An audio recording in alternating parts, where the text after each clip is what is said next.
Welcome to Semantically Imperfect, where we will identify, explore, examine, and navigate a plethora of topics concerning humanity and human development, moral discourse, parenting, and holistic health.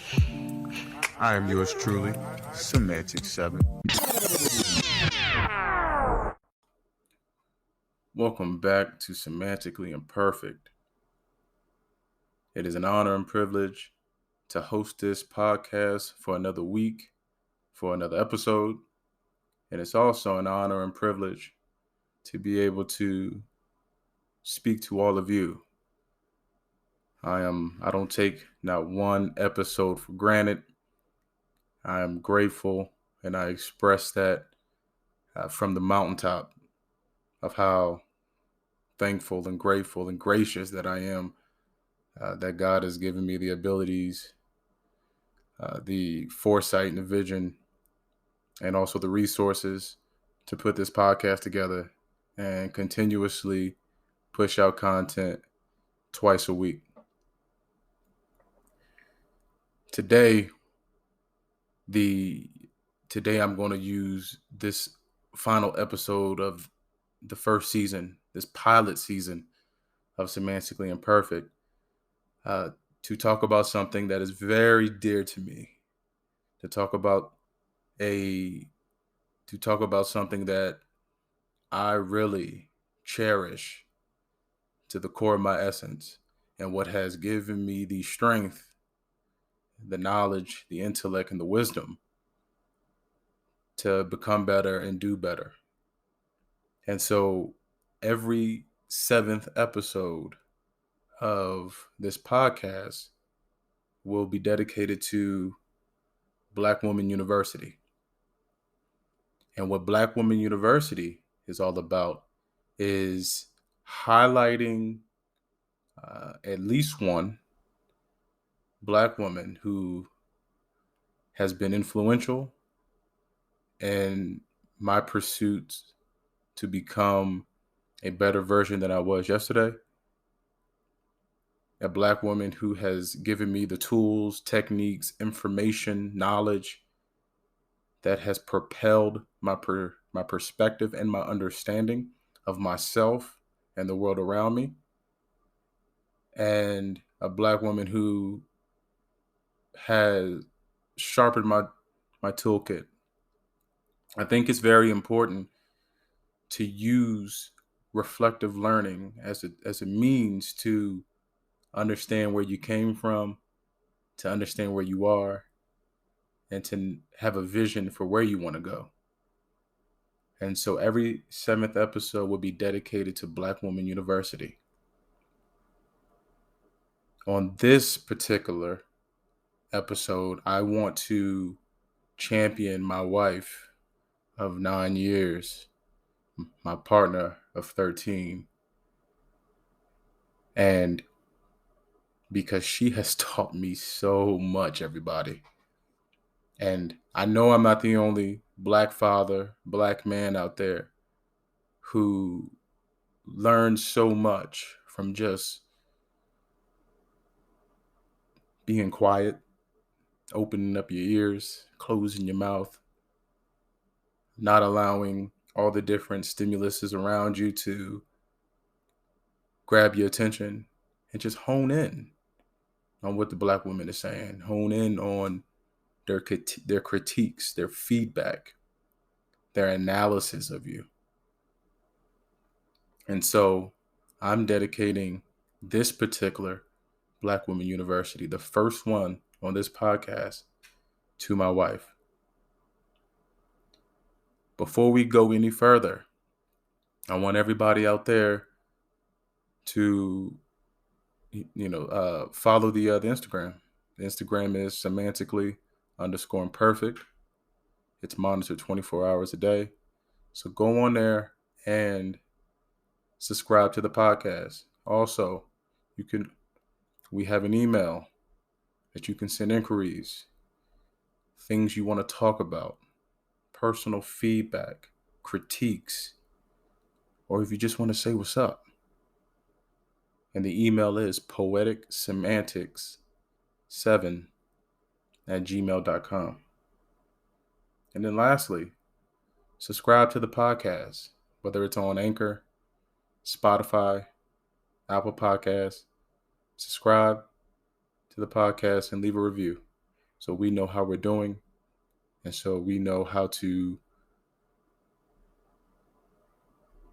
reshape how we're doing things or adjust things in order to meet the needs of all of you. And so now that we got that out the way, I also want to highlight before we get into Black Women University is there will be some changes to the podcast starting next week with the Poetic Prose Monday. I've used this first season as a pilot to get my feet wet, to hone in on the craft of recording, editing, marketing, advertising, and I'm still learning. And it's been an arduous process. But what I'm grateful about is the amount of love, tenderness, respect that I've been getting from my loved ones, the honest and openness that I've been getting from my big homie, Swarthy 411. I love that dude. That is my brother. That is my brother of the soul. He is my ace. He keeps me grounded. He provides me honest and candid feedback. He schools me about marketing. He's a genius, y'all. So if you don't know, Swarthy 411 on Instagram. He's an uplifter and encourager for independent artists in Arizona. And then, just from me doing my own performative analysis, I'm every episode I'm trying to figure out how can I fine tune this and how can I make the necessary adjustments that are going to be beneficial for all of you. And so, with that being said, starting next week, there's going to be some changes to the intro. There's going to be changes of how I market the podcast. And also, the name of the podcast will change as well. And all that will make sense on the first episode for the second season starting next week. So, just want to let you all know that I'm here for the long run. I'm not going anywhere. And if each season I have to make changes, then that's going to be our prerogative. So Black Woman University. Again, I'm highlighting what I learned from my wife. And I want to highlight 3 critical learning points that I have learned from my wife that has given me just so much insight and understanding of myself and how can I add this to my identity and add this to my way of interacting with people, loving myself, and also dealing with anxiety, stress, and depression. And so the first lesson learned from my wife is that the measurement of any relationship is derivative of how conflict is managed and resolved. And this in particular learning point was given to me. I had the honor of acquiring this learning point a few months ago, and it has stuck with me on how relationships should not always be about the happiness, the joy, the excitement, the laughter. It's also about those times where there is opposition, there is conflict, there is a disagreement. And it's about how you navigate through that together to maintain that harmony. The second learning point: safeguard your inner world in order to protect your kingdom as the world around you becomes more volatile. And so, in this learning point, the inner world reflects the mind, and the kingdom is the body. And so, this particular learning point is directly associated to managing anxiety, mental and physical stress, and depression, and how the mind is so powerful. It's so strong that if you do not have your inner world in order, then that would just create destruction and chaos for your body. Which, and as your body is going through this chaotic episode, it would just further worsen your inner world and deteriorate your inner world. And the last learning point is combat character saboteurs with grace and assertiveness. I would say that this last learning point has been the hardest for me. I am naturally passive. I'm conflict avoidant. And so I typically, if I sense hostility or I sense someone is misrepresenting my character, personalities, my characteristics, I tend to just turn the other cheek and rationalize not putting my energy into a pessimistic person. But what I have learned from my wife is that as you become more comfortable with the skin you're in, and you really champion self-love, and you believe in your self-worth, in your value, then when someone is misrepresenting you or defaming you, then it is your responsibility to address that, to provide your issues and your concerns, to explain how what they're doing is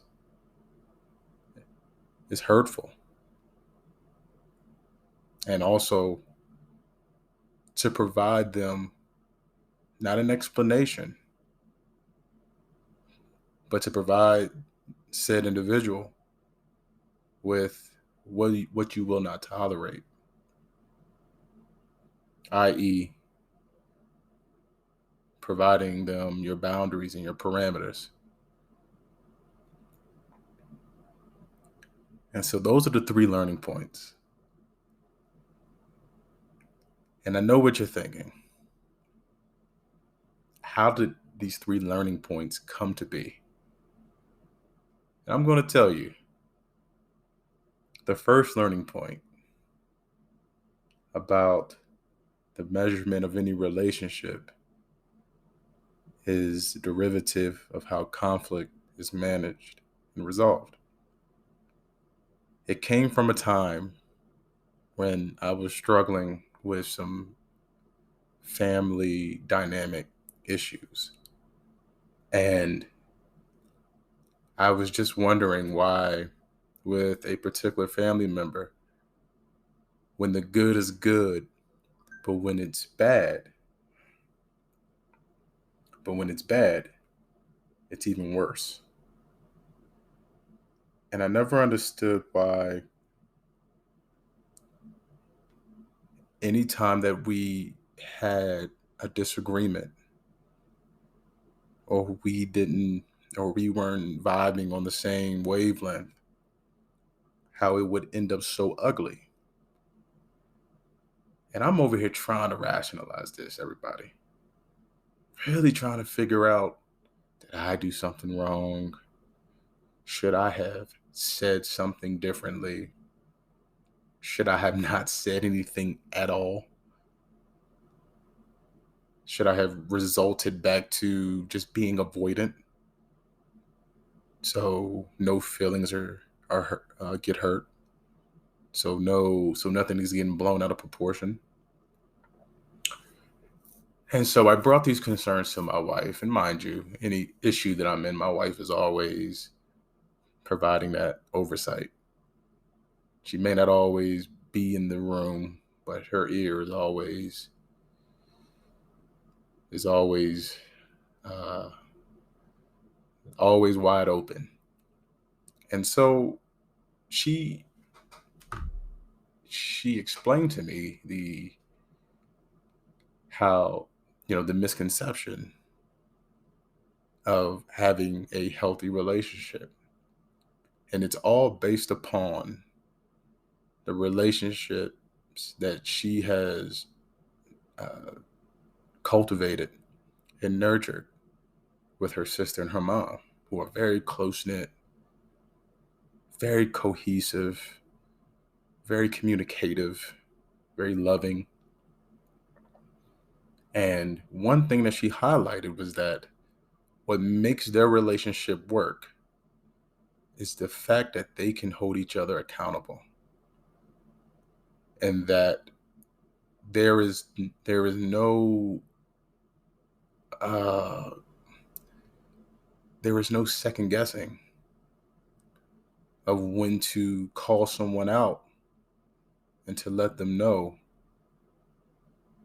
when they have crossed a line, whether they have hurt one another's feelings, and how that particular line crossing situation is causing disconnect. And all this is through dialogue. And so when my wife is explaining to me that a relationship should incorporate all those positive moments of laughter and fun and excitement,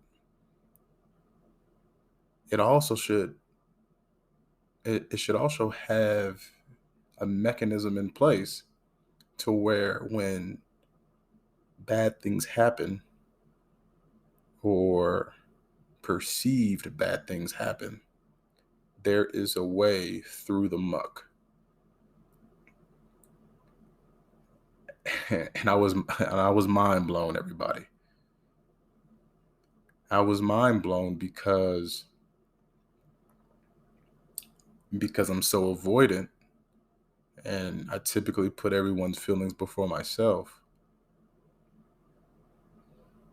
that the reason why this relationship with this particular family member wasn't working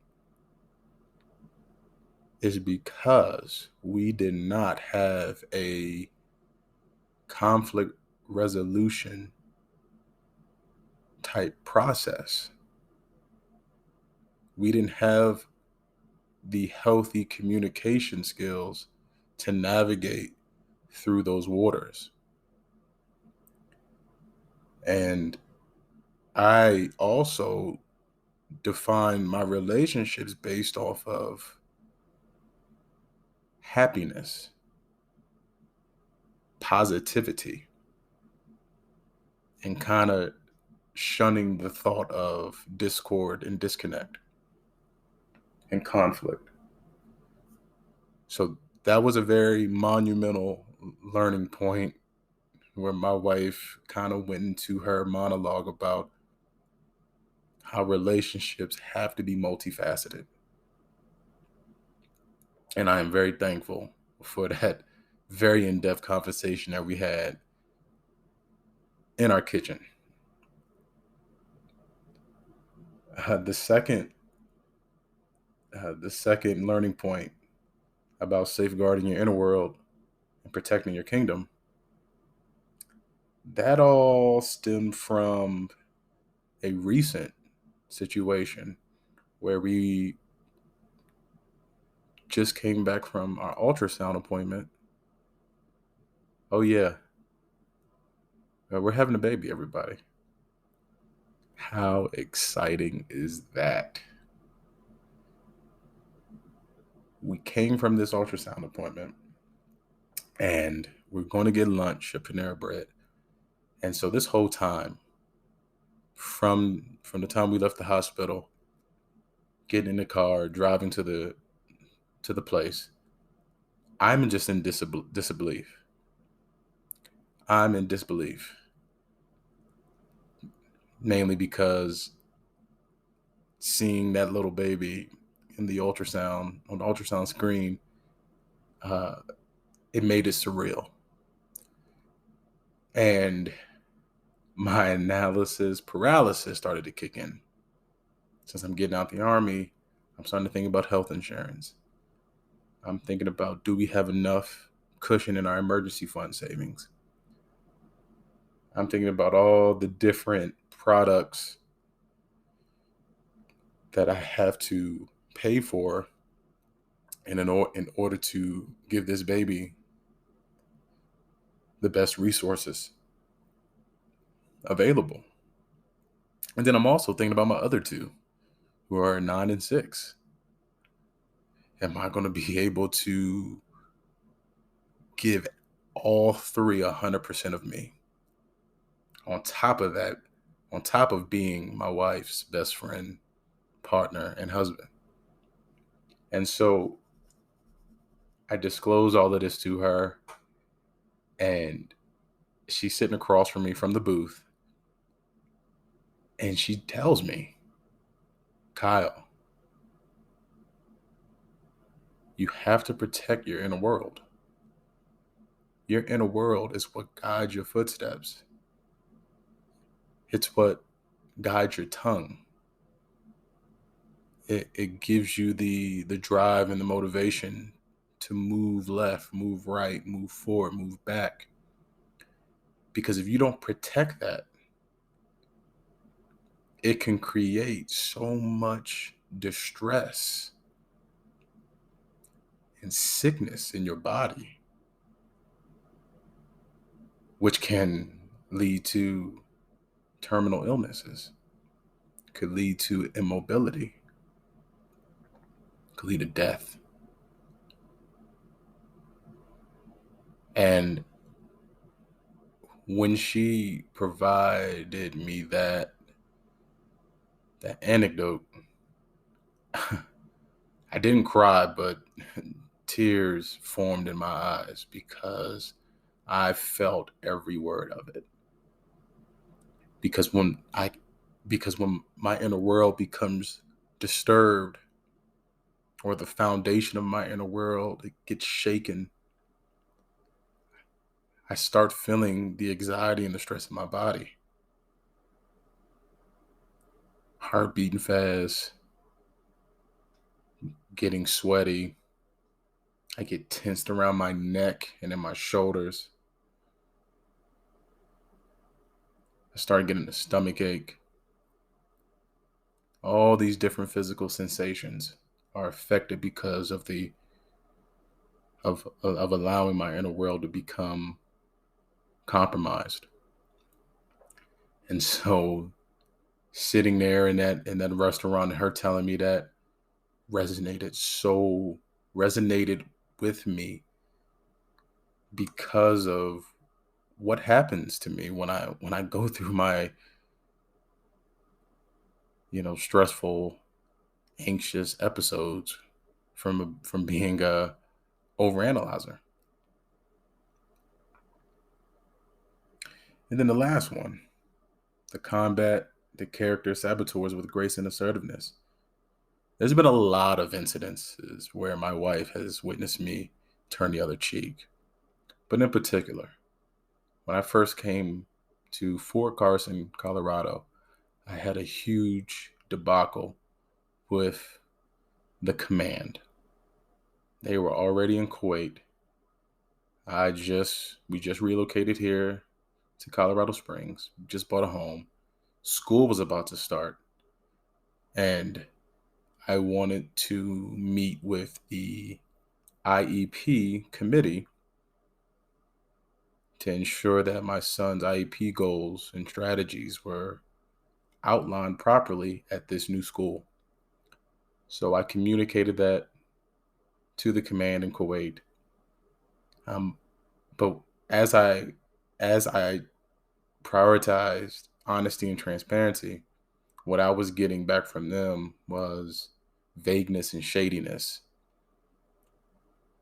And it was to the point to where I ended up learning from other people who were in the room with some of the senior folk was that they were categorizing me as a complainer, as someone looking for an easy way out, someone who's inconsiderate of everybody else who has been in Kuwait, I think at that time for I don't know 4 or 5 months.